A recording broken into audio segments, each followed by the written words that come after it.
a burying place.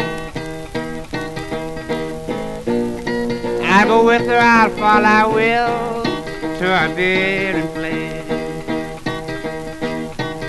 Hang my head and cry, friend, I will, as she passes away. Hang my head and cry, friend, I will, as she passes away. I cry out, she go, friend, please run. Try to call her back. I cry out, she go, friend, please run. Try to call her back. Oh, that's yours.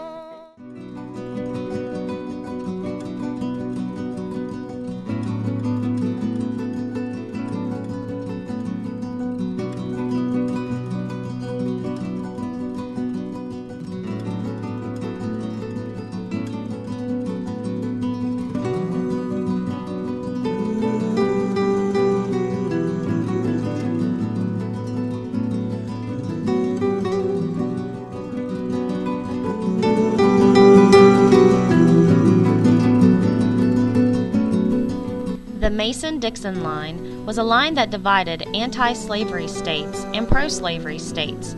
It was established in the mid-1700s to settle a property dispute between Charles Mason and Jeremiah Dixon. It later became known as the line that separated the northern free states and the southern slave states during the 1800s and the American Civil War era.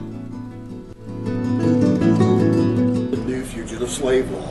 In 1850, through the Missouri Compromise, it would come to bear heavy consequences on anyone who harbored a slave or anyone who helped a slave escape. Lawrence County, Ohio, had a lot of people here that despised the slaves. Once they crossed the river here, it was very dangerous. It didn't end for them here. There was no way it could end for them here.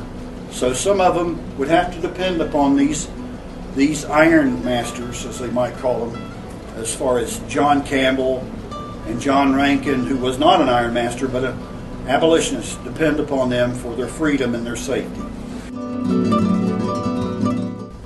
Now, we know that Rankin, he had many documents. He's one that did keep documents. Of course, he wasn't a slave. He was a major conductor. He would assist many of them to cross the Ohio by putting lights in the windows, and they would climb the long steps to his house.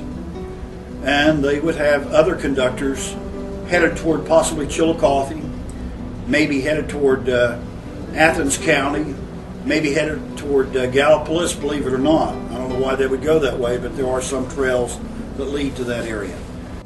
Reverend Rankin, with the help of family and fellow abolitionists, aided runaway slaves for over 40 years in Ripley, Ohio, just east of Cincinnati. An estimated 2,000 runaways crossed the Ohio River and were conducted farther north through this area. He founded the Ohio Anti-Slavery Society and persuaded many influential people to help with this cause. One of Rankin's stories of a runaway slave was the inspiration of a main character in Harriet Beecher Stowe's book, Uncle Tom's Cabin. In 1881, Reverend Rankin came to reside with his granddaughter in Ironton, Ohio, until his death in 1886. After Reverend Rankin's wife died, they all got together. There was 8 or 9 children, and they thought this would be the best place. He was familiar with Ironton because he had visited here. So he came here to live with them, and they had a big house, and that's where he lived. And he died in that house.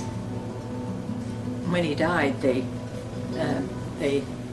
had his body. There were so many people that wanted to come.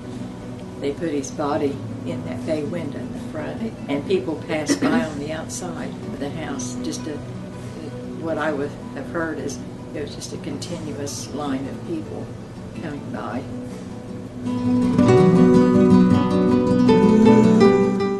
Here in Lawrence County, we have a few people who are definitely known as assistants on the Railroad. John Campbell, many people don't know, he'd been a Democrat. But he grew so displeased with them because of their attitudes on slavery that he became a free soiler in 1848 and attended their national convention in Buffalo in hopes of seeing them win the presidency. So by attending that, we know that that man is anti-slavery. But also, Abraham Lincoln named him the collector for the 11th Internal Revenue District here in southeastern Ohio, wanted him to get money from taxes to help pay for the Civil War while it was being fought there. So a guy's been named by President Lincoln to be an internal revenue collector probably can break the law many times and get away with it. A lot of people in Ironton knew that John Campbell lived at 5th and Lawrence, but his barn was located up here where the Presbyterian Church was. They called it the Great Barn of Campbell. And up there was this huge canvas-covered wagon, which may have had a false bottom, and there were saddles and horses and tools and food and what have you. But if you came up the riverbank there at Ironton, the first two people to see were the Cummingses, Mr. and Mrs. Cummings. They operated a vegetable garden there between John Campbell's house and the riverbank, and they were out there working every day, whether they needed it or not, to be lookouts for runaway slaves. Now, once Mr. and Mrs. Cummings saw you, they would quickly take you to that barn and hide you there. And then when it was time for Madison Black to take the supplies out to the furnaces, you would be put in there and transported out to the furnaces there. A lot of immigrants out those furnaces, not a whole lot of blacks, but there were drivers whose name were Gabe Johnson, Madison Black.